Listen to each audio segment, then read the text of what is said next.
Welcome to the Coaches Show here with head coach Eugene Rogers of the Corsicana Tigers. I'm Rusty Hitt. Thanks for joining us here. And Coach, congratulations on finishing up your non-district schedule with a win and a shutout. I know as a defensive guy, you got to love that. Yeah, I do. First and foremost, I want to thank the Corsicana fans that showed up, that went the 2.5 hours to Hallsville and watch us compete. Shout out to you guys. From the bottom of my heart, I want to say thank you for being that support and showing up. But yeah, we're happy and we're proud around here, the job that we've done thus far. That's season 1, and now we're getting ready to start season 2. Well, let's just finish up season 1 first before we go to season 2. But season 1 ends, and you talked about it in week 2, right before week 2, is if you win the toss, you wanted to take the ball and get started in a hurry. You did that. You won the toss. You got the opening kickoff. 14-play drive. Took 7.5 minutes off the clock. Minutes. Yeah, man, that's just a great drive. You had a big 4th down conversion there on 4th and 6. You throw the long fade to Petty, and a lot of good things along the way. Yeah, I won a toss. Tails never fails.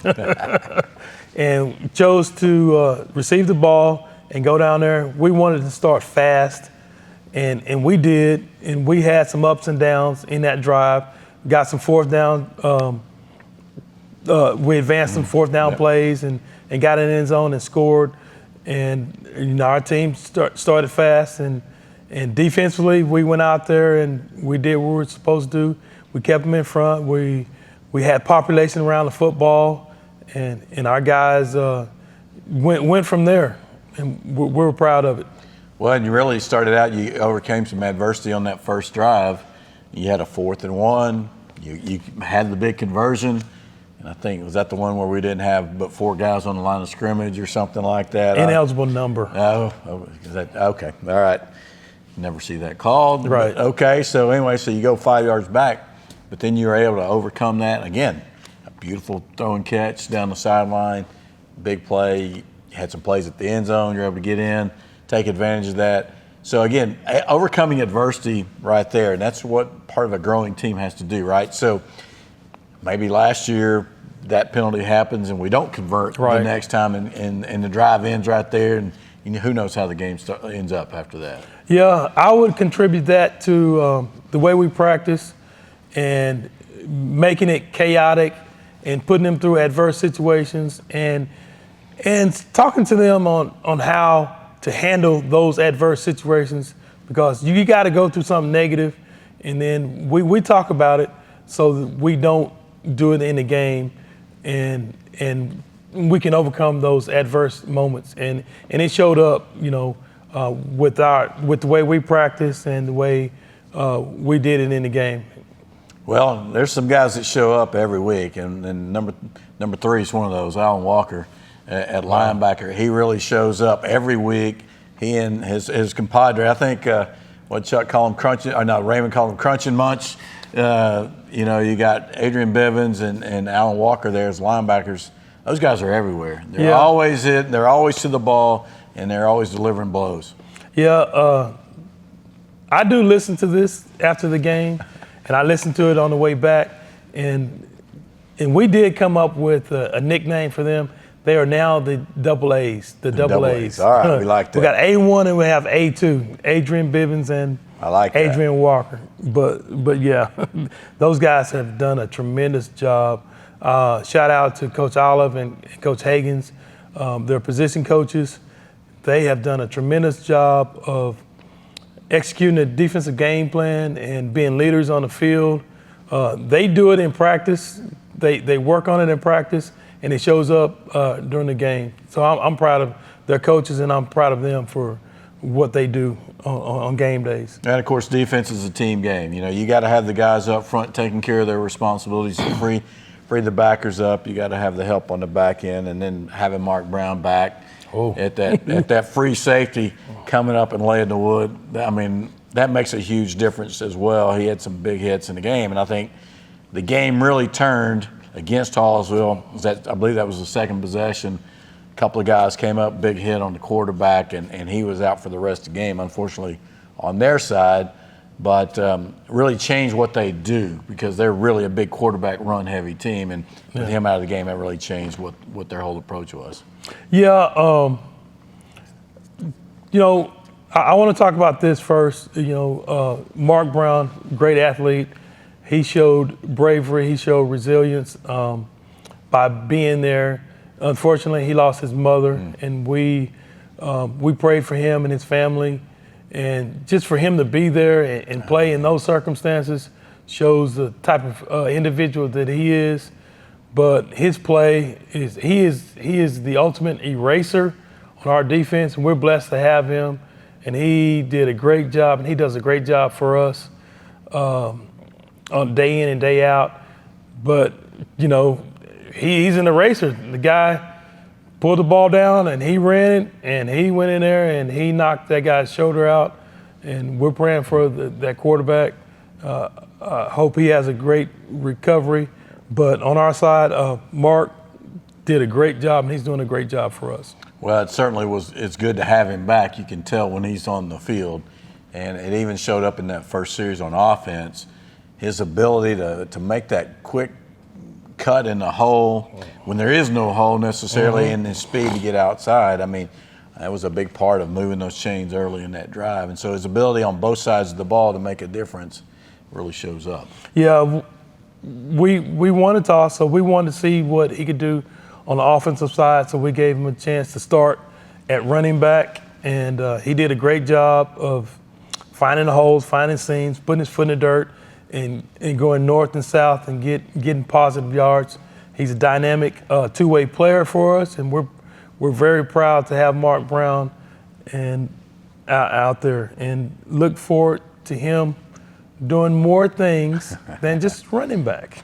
Well, nice to get into district where you can start showing some of those things, right? So it's going to be fun. Now let's go back to your defense a little bit. I think in the first half you gave up 2 first downs in the whole half as well. When I was going through, you only saw 2 first downs in the first half. So you're not giving up first downs, you're not giving up points, right? So right. That's a great effort for overall for your team. And coming up, 3 and outs, again, right. Only 2. So you're winning games with that. And then you end the half with a special teams touchdown on the punt return. It's 2 games in a row. You've had two scores from two non-offensive scores. I'll get it out here in a second. Right. So I think when you're looking at the data nerds, right, when they're putting the analytics together, it's like the percentage chances of win when you score non-offensive touchdowns probably go up astronomically. Right. So. Yeah, we were kind of talking off camera, just to enlighten everyone. I'm so proud of our defense and our defensive kids to be able to adapt to the schemes that we put in. It may not necessarily be something that we're worked on for the entire spring and fall year, and it just may be something from my head, my brain that, hey, let's do this, and let's try to stop them in doing that. And our kids adapted to those different schemes that we did defensively, and they took it and they ran with it. And Hallsville was not prepared for it. It was a different look that they hadn't seen.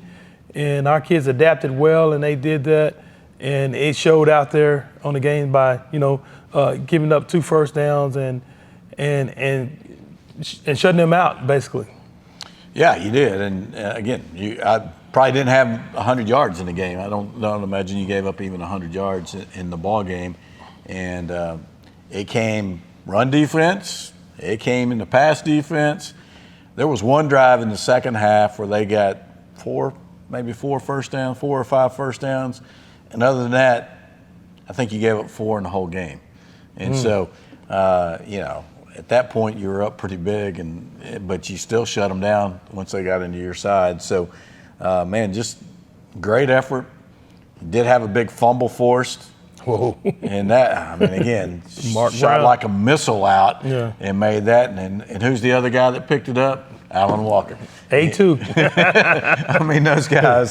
Those guys are around the ball, and it made a big difference. And then again, unfortunately throw the interception, but you turn that into a safety. Yeah. Second safety in 2 weeks, and Allen making the tackle in the end zone, and it's just a great effort all the way around by the defense. I don't think we can applaud them enough in this. Yeah. I'll go back and give the coaches and them credit. In 5A football, what we see on film is what they're going to do. And we work on it in practice religiously, and we work on it over and over and over and over again until it's second nature for those kids. And the way they perform, they show that they trust us. They trust what we teach them on a daily basis, and they trust the film study and things like that, because Hallsville did what they did on film, and our kids did what they did in practice. And again, shout out to our coaches and our kids for going out there executing the game plan and shutting those guys out. I think offensively, you probably would have liked to move the ball a little bit better. They're like two different defenses. They got one defensive line, it's a pretty good speed defensive line. Another one is bigger than what you're going to see in the NFL. I mean, the nose guard was listed at 390. So, I mean, he was a big boy. It's hard to move a guy like that. Yeah. But, again, it's adapting the offense to what's going on. You move the ball pretty well at times, maybe just not as consistently as you like. But we did see some flashes in the run game. Yeah. We're working on shoring up some of the things that we were deficient in. We are getting better up front on the offensive line. Keenan did a great job second half running the football, which is going to open up our passing game, and we're going to hit full stride.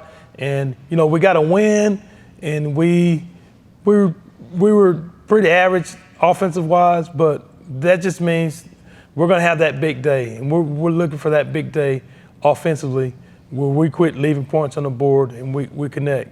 That just means we have more to offer. Well, you got a little bit of a revenge against Hallsville from last year, because they came in and put it on you pretty good. Yeah. I know that was probably the game you walked out of and said, man, that didn't feel good. And I know it felt good to go back over and kind of do the same to them on their field. Yeah, last year, again, I felt like that was the first time they actually quit on us. Not to talk about last year's team, but we have a different group this year. We planned well. Our preparation during the week, our preparation during game day, giving them time to recalibrate and get focused over there.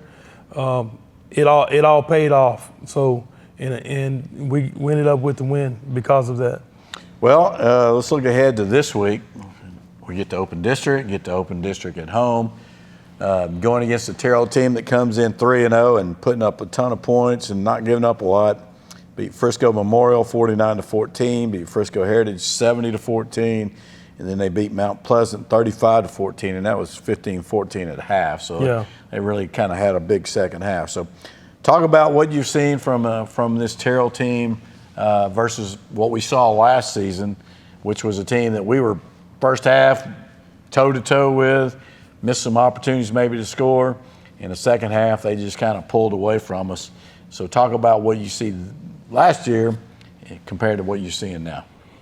Well, Coach Sadbury is a wing T offensive coach, and the things that he's run in the past, he's going to run in the future. I will say this about Terrell. And last year, they did a good job of scheming us and running on us and running trick plays and things like that. But again, that was last year. This is a different ball club. They're putting up points. They have explosive athletes. But guess what? We've got an old school coach that knows how to defense the wing T, and we have prepared all week for it. We have 3 ways to stop what they do best, and they're not going to score those points. I'm just going to be honest with you. Be ready for a knockdown, drag down fight for 4 quarters, and we're going to fight them tooth and nail defensively, and we're going to try to keep them out of the end zone. And our motto is 0 or 3. So we don't want 6 points. We don't want 7 points. We want to hold them to field goals, and that's what we plan on doing. And that's why we're working. It's gonna be tough on the Terrell Tigers to score on us, and we're gonna get it done. Well, their big emphasis obviously is the run game. They average 364 yards rushing a game, 116 passing a game. So they only complete about a third of their passes, but again, they run, and throw it deep. So try to lull you to sleep, bring you in, and sneak one by you. But again, the wing T, that's an old offense. I mean, its roots probably go back even before the wishbone and the veer, right? So right. It's one of those offenses. It's a lot of movement, misdirection.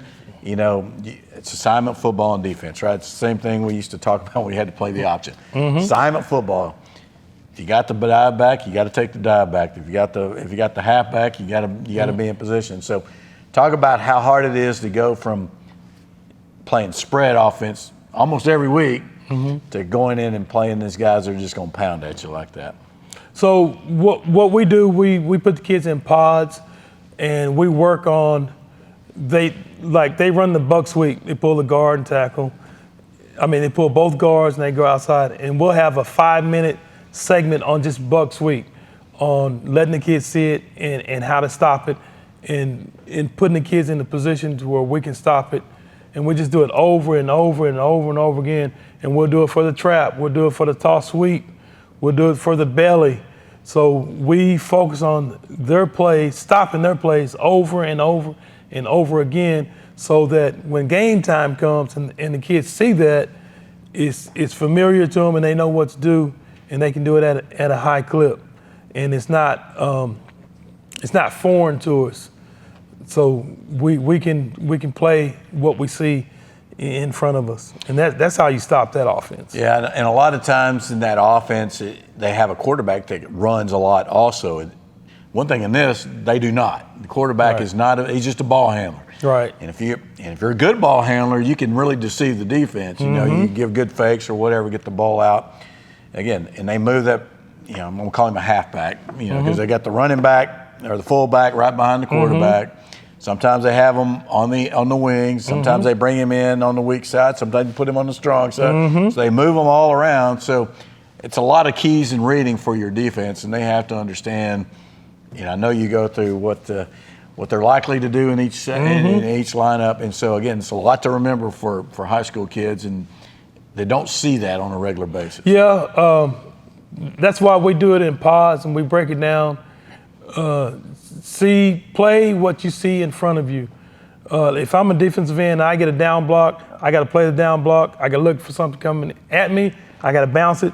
I got to keep him. I got to keep the end off my linebackers, and then I got to blow up this guy so that my linebacker can be free and make a play. And by you just doing your simple rules and playing base football, don't get caught up in all the smoke and mirrors. You got to be focused on your job and your job only, and that's how you defeat a wing T or a deceptive offense. You focus on doing your job and not the smoke and mirrors. And it's like we say, our number one goal, the ball is the issue, and we are going to be concentrating on the football, following the football. So read your key. Don't get caught up in what they call the eye candy in the backfield, yes. Right? Don't get caught up in all the misdirection. What is your guy telling you what's going to happen? Right. So, and the guards don't lie to you in the wing T. They take you to the football. So. Okay. Well, there you go. Simple, right? Now you just got to get there and make a tackle. Yes, sir. So, we have to play the game. Well, that's something you certainly can do because you got the athletes that can do that. And I think when you are strong in the middle, you got two linebackers that can run to the ball. You got a free safety that can come fill holes. It helps in that kind to make those kind of stops. And I've been impressed with your corners coming up and making tackles as well. Yeah. I mean, Jaqueline Walker's a sophomore. He's not afraid to tackle, and neither is Damon. And again, when you got guys like that, it helps prevent the guy sneaking behind you. Yeah. Right?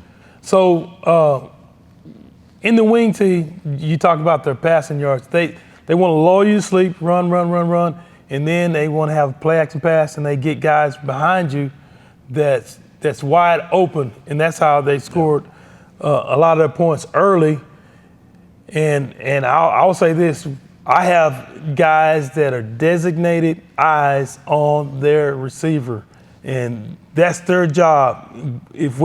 When we do our job, we're going to eliminate those big plays, and those guys will not get behind us at all, and we'll be locked on them. And then that should make us have sacks because that guy's covered and he's got to pull it down, and then our rush can get to him.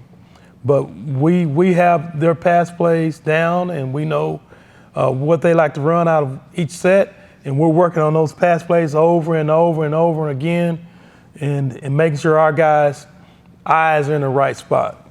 You know, you play football with your feet and eyes, and your eyes have to be in the right spot, and you got to trust what you see.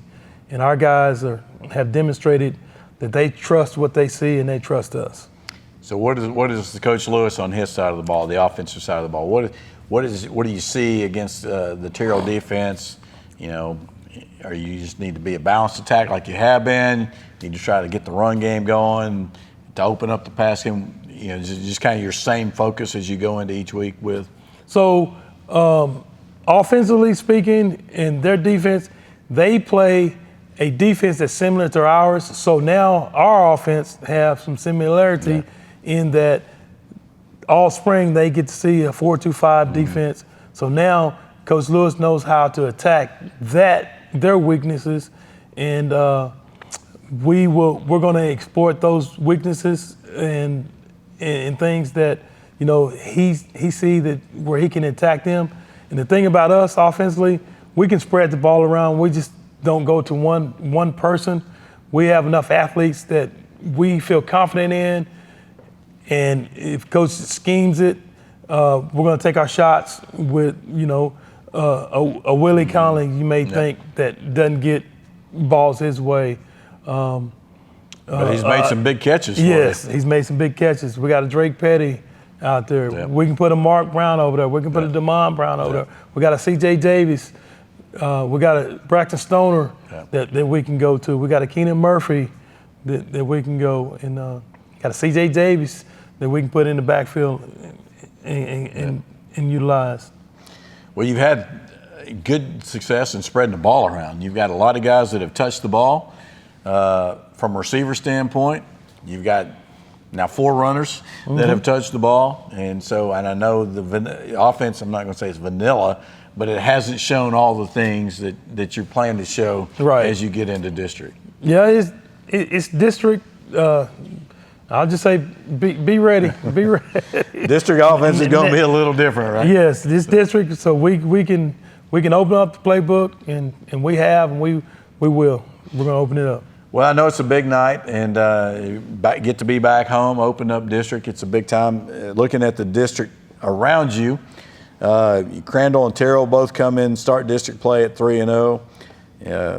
Corsicana and Kaufman at 2-1. Heritage, Poteet, Ennis at 1-2, and Greenville's at 0-3. And I don't think you can take a lot out of the non-district records, right? Because you know Heritage is not a 1-2 football team. Right.